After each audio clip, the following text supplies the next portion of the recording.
Welcome back to DC Silver Age Storytime, and today's story comes from Superman 130, published in July 1959, with story by Robert Bernstein and art by Curt Swan, and this one is called The Super Servant of Crime. Day is night and right is wrong when Superman meets super swindler Mark Malloy, for instead of bringing Mad Malloy to justice, Superman becomes the ally of injustice and brings money to Malloy. Yes, like the unthinking, obedient genie of the Arabian Nights, the Man of Steel does everything to make his master rich and happy as he becomes the super servant of crime. Ha ha! Here I am wanted by the police, and what's Superman doing? Bringing me $1 million worth of gold. So we discover that Superman, when he needs some money for instance, giving money to charity, he goes out to uh, this spot out in the desert or something and burrows into the earth and brings up precious materials. So he brings up a bunch of gold, but there's also some dinosaur bones down there. And the caretaker seems to be perfectly fine with it. Hi, Baldy, I'll be back in 10 minutes. Fine, it's always good to see you, Superman. If not for you, that gold would be sitting down there doing nobody any good, because nobody but you can reach it. So this criminal named Malloy comes back. Apparently that's his place. Some property. It isn't worth a dime. What are those 6 holes? You been drilling for oil, you fool, huh? There's nothing under the ground. So his caretaker informs him that Superman has been burrowing underground on his property and retrieving precious materials. Superman can't bore anywhere on this property, not even an inch deep. It's illegal. He's trespassing on my property and stealing my wealth. So Superman comes up and the guy starts yelling at him. And he says, I don't care if you went down 5,000 miles according to the law. I own this land way down to the center of the earth. I'm not sure that's true, but so in order to make up for it, Superman agrees. I'll come here 6 times, or I came here 6 times, so I'll let you make 6 requests of me. Ask me for anything, provided it's not dishonest, illegal, or repeated request and it's yours. So the guy says, nah, you're talking. I'll make more than $1 million. Anything I want, eh? Okay, pal, bring me the world's biggest diamond. So Superman heads off, and a shadow falls over them. No, Superman couldn't be so stupid. So Superman brings him the Metropolis Giants. Apparently this is an old baseball field or diamond.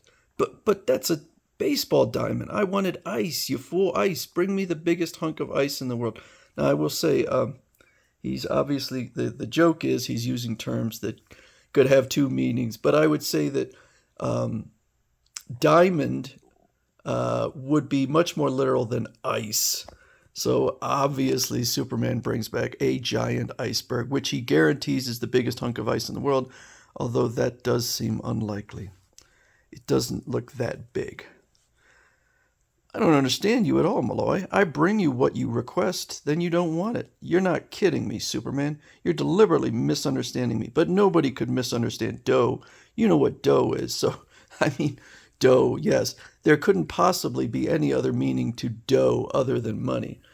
And he wants it for his birthday. So Superman brings dough in the form of an enormous cake with telephone poles for birthday candles. Fool, you wanted who wanted baking dough? I wanted the kind of dough that means money. Oh, like the money you find in sunken treasure. Say the word, Malloy, and I'll fetch you $1 million in sunken treasure.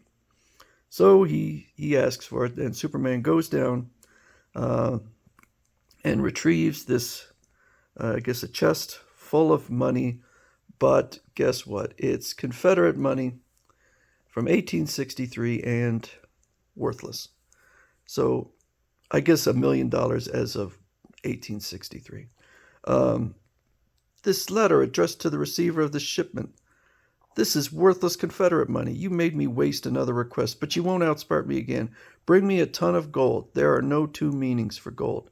A ton of gold coming up. So Superman goes to the Federal Reserve and takes a ton of gold and just kind of shapes it into one giant bar.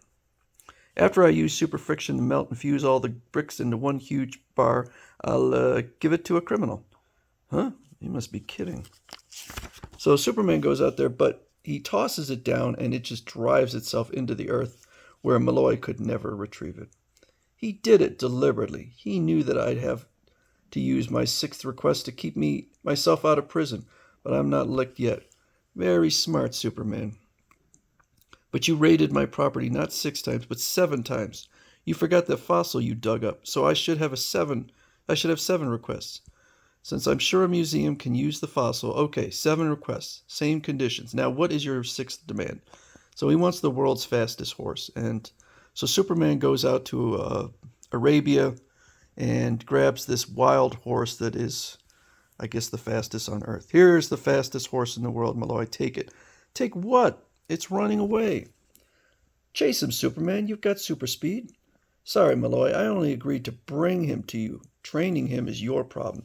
If you can catch him. And now for your last request. Okay. It's this. I'm leaving and I request you do nothing to stop me or capture me. Request granted, Malloy. Free to go, eh, Baldy? He's going to sleep. When he wakes up, he'll find himself in the local jail. Thanks, Baldy. And so he socks him. Thanks, Baldy. I need you to get me out of this jam. Although the police would have caught Malloy anyway, so I guess his act was pointless. Take this 1863 envelope, Malloy. Malloy threw it away. It carries a rare Confederate stamp worth $5,000, which I'm sure in 1959 was quite a bit of money. It's not bad today. You're kidding. Gasp. Let me see. After Superman dives into the quicksand and retrieves the gold bar.